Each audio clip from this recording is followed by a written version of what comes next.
Alright, what's going on everybody? Alright, so today I'm going to go over a little bit of installation on the three-way turn signal slash DRLs, and they have the nifty safety lights here when you want to walk up to your car too. Probably not going to hook those up correctly as I don't use them, and none of the rest of the lights turn on as well on my car. Alright, so side-by-side comparison, here's the OEM one and the new three-ways. So I'm going to go over some of the things here on the car of where to start. Alright, so the first thing we're going to go over here is we're going to look at these panels. Alright, so the first one you're going to want to take off is this black one right here. Alright, you'll reach back behind it, you'll pull on it, it'll come right out. Alright, and then the top one, you're going to have to reach up under it and pull it straight out. Alright, and this will work for the ones, this is for the STI Limited with the turn signal built in already. The other turn signals, if you don't already have them, you're going to have to run the wires to the turn signals yourself. It's kind of a pain in the neck, and it's going to cost a little bit more grief. Alright, so let's go over some of the wiring to start with here. Alright, so your blue wire is going to be to your auxiliary power. This is for your driving lights. For your DRLs, which is this little white strip right here. Alright, and then this is a direct plug and play back into the harness for your turn signals. I left this one attached. I'm not really sure what this one is for as well. This one is your walk-up lights that turn on automatically when you walk up to the car. If you want to wire those to the lights on the inside of the car, that's up to you. I am not going to though. So after that we will get into installation and tearing off the door panel.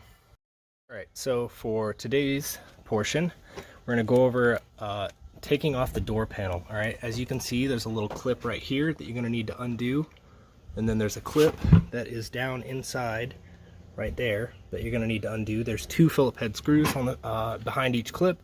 You'll take those out and then you'll proceed to pry around the bottom of the doors all the way up. Once you get it released all the way around, then you're going to grab the door and you're going to pick up on it, and the whole thing should come out. I had already priorly done mine, so it is obviously not attached.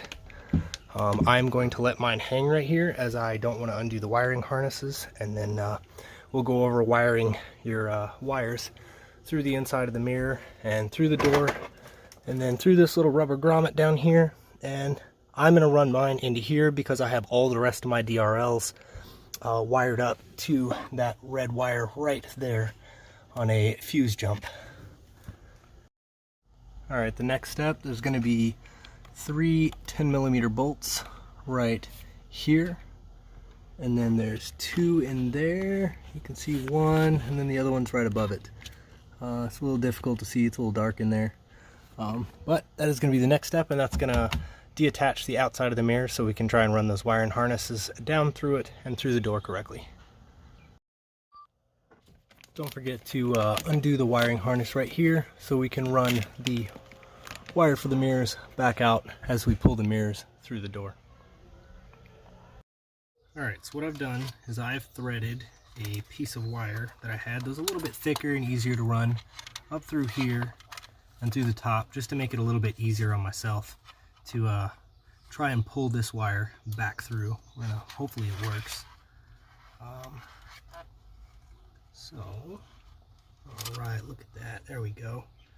Alright, so that'll be a little time saver for you, and some time savers on a few other things that you've done around on your vehicle. Alright, so the next thing we're going to do is these little screws right here. We're going to mount the light back to it. I'll show you guys real quick. So we're going to mount back through on the hole right here and the hole right here. Once you get the wiring harness plugged in and your wires ran down here to where they need to be. Alright, once you've got your wires pulled down through here, I'm going to have to take some tape off right here so I can slide it through the rubber grommet. We're going to go ahead and put those bolts back in here. It should be the ones with thread lock. Look like this little silver piece right here. See if I can get it to zoom in. There it goes. Alright, we're going to get those 3 mounted in, and then we're going to continue with the wiring. Alright, now that we've got everything put back together, we've got the rubber grommet put back in place and the 3 wires wired up next to the wiring harness that goes through the door. we're going to place this back on the door, put the 3 bolts in to hold it secure, and run this wire back down into the door. Alright, for you guys who don't normally have turn signals, these wiring harnesses did come included. You can plug them in, and they do have the other plastic connector that you plug the pins into, which are right here. Alright, these little pins right here. They are included to be into the connector, so you can connect them here and extend your wire out. I'm going to say every bit of 10 or 15 feet if necessary. I am not going to be using them.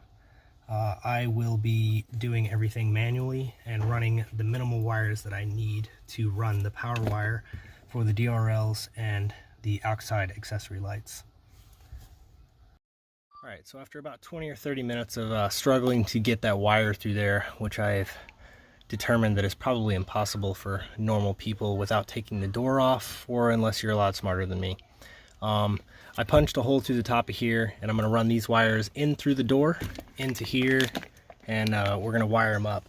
But on the outside of that, as an alleviation to keep it from getting caught in the door, I'm going to use this wire loom from the top to the bottom, where I'm going to run it in right here, and then in through the inside passenger panel, or panel to kick, or the kick panel. There we go.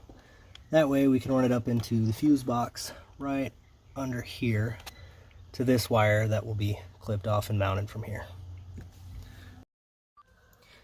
Alright, so what I'm going to do now is I've already taken this off. You just pull up on it and then pull this out of the way just so you can get back behind this little kick panel right here. I have a bunch of wires and stuff back here, so I'm going to use 2 hands once I put this down.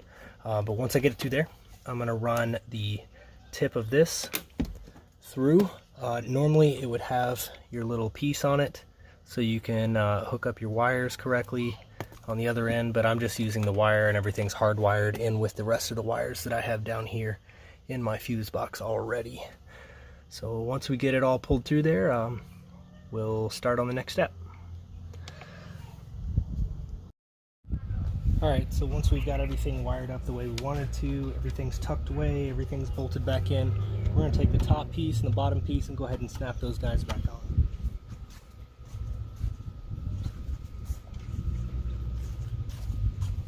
Alright, so you're going to want to start with the top piece as we're putting it back in the order we took it off. Alright, make sure everything's lined up and it should just snap right back into place.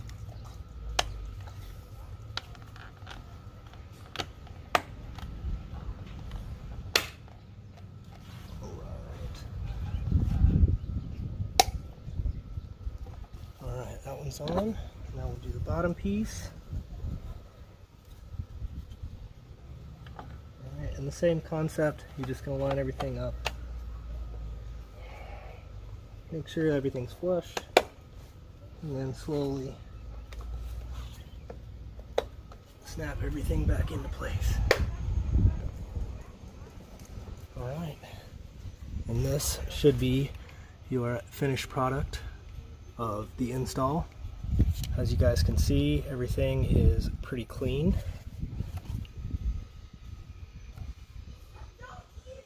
Alright, there we go.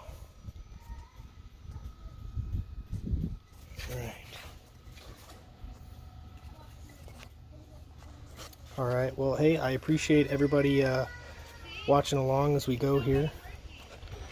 Today's been kind of fun, trying to learn how to